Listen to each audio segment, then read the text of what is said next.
يا مساء الفل. تعالوا بينا بقى نعمل الملبن اللي بالسوداني دوت. حلاوة المولد يعني ملبن بالسوداني. يعني ما ينفعش الحمصية والسمسمية والقشطة من غير ما يكون معاها ملبن بالسوداني. يلا هنسمي الله ونصلي على الرسول ونخش في وصفتنا، وما ننساش لايك وشير ومتابعة للصفحة زي ما احنا متعودين، ونصلي على النبي في الكومنتات كتير جدا.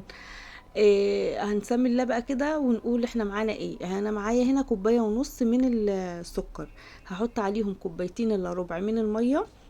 تمام. وهضيف عليهم كمان نص كوبايه ومعلقتين من النشا، يعني قولي كوبايه الا ربع برضو من النشا. تمام زي ما احنا شايفين كده اهو، يعني انا عايرت نص كوبايه وحطيت عليها كمان معلقتين. تمام كده زي الفل. هقلب كل المكونات دي لحد ما تدوب مع بعضها على البارد، بس مش عايزه فيها اي تكتلات ولا اي قطع بيضه علشان ما تكلكعش معانا وتبوظ مننا الوصفه. تمام كده زي ما انتوا شايفين كده، بقلب من النص عشان السكر يدوب وكمان النشا بتاعتي تدوب معايا. رفعتهم هنا على النار، وبرضو ايدي فيها باستمرار، لازم يكون ايدي فيها وبالتقليب زي ما انتوا شايفين كده. تبدأ تتماسك معايا في الطاسة او في الوعاء اللي انا بقلب بيه. في المرحلة دي بقى خلاص مرحلة المضرب خلصت، وهرجع تاني اقلب بالمعلقة بتاعتي دي او السباتيولا، وهفضل اقلب فيها من فوق لتحت. ليه؟ لان المعلقة بتجيب لي اللي في القاع كله. تمام. خلاص اول لما توصل للقوام اللي احنا شايفينه ده، هحط 3 معالق من الجيلاتين على نص كوباية من المية، او ربع كوبايه من الميه. وهضيفهم كده على الخليط بتاعي زي ما احنا شايفين بالشكل ده اهو.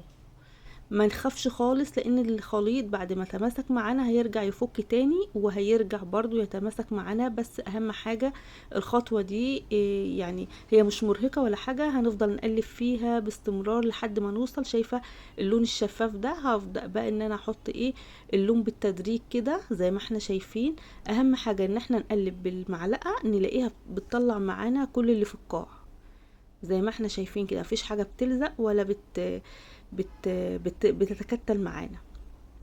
هفضل احط بقى اللون كده بالتدريج لحد ما اوصل للون المناسب بتاعي. ممكن كمان ما نعملهوش اصفر، ممكن نعمله ابيض بس، ممكن كمان نعمله لونه برتقاني، ممكن نحط نكهات. انا ما حبيتش ان انا احط فانيليا عشان ما تضيعش طعم السوداني. هنا طبعا انا كنت جايبه سوداني محمصاه ومقشراه زي ما انتوا شايفين كده، ورحت جايه ضيفاه ومقلباه. وهنا هو سخن جدا، رحت جايه حاطاه في قلب قالب. طبعا فارده فيه كيس عشان نقدر نشيله، ومسحه الكيس بمسحه زيت. تمام كده. هروح جايه محركيه كده تحريكتين زي ما انتوا شايفينه كده، دباه دبتين كده في على على الرخامه، وهسيبه بقى لحد 12 ساعه لحد ما يتماسك. اول ما يبرد هروح جايه شايلاه في التلاجة، وبعد ما اشيله في التلاجة عايزه اوريهولكوا. شوفوا ما شاء الله بيتني ما بيحصلوش اي حاجه، ولا بيتفرفت ولا بيتقطع ولا اي حاجه خالص. تمام. ملبن ملبن يعني. هنبدا نقطعه كده بالشكل اللي احنا شايفينه ده، وهقطعه كمان مكعبات صغيره عشان اللي ياخد قطعه طبعا على قده ما يسيبش منها حاجه. او شوفوا، عايزه اقول لكم الملبن ده بيبقى طعمه تحفه. إيه وبيبقى فيه منه قطعتين بس في علبة الحلاوة، فاحنا بأقل التكاليف عملنا طبعا كل انواع حلاوة المولد، الفولية والسودانية والحمصية والقشطة، وكمان الملبن اللي احنا شايفينه دوت. ولسه مكملين برضو في وصفات حلاوة المولد. يا رب الوصفة تكون نالت اعجابكم. ما تنسونيش من اللايك والشير والمتابعة للصفحة، وما تنسوش تصلوا على النبي في كومنتات. وبرضو ما تنسوش تقولوا لي انتوا بتتابعوا الفيديو من اي بلد، بيسعدني جدا تعليقاتكم، وببقى مبسوطة جدا وفرحانة وانا برد عليكم. ما بسيبش ولا كومنت لما برد عليه. ولو لكم اي استفسار في اي حاجة انا تحت امركم.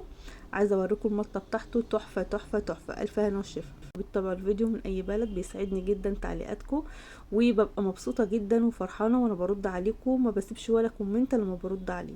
ولو لكم اي استفسار في اي حاجة انا تحت امركم. عايزة اوريكم المطة بتاعته تحفة تحفة تحفة. الف هنا والشفا.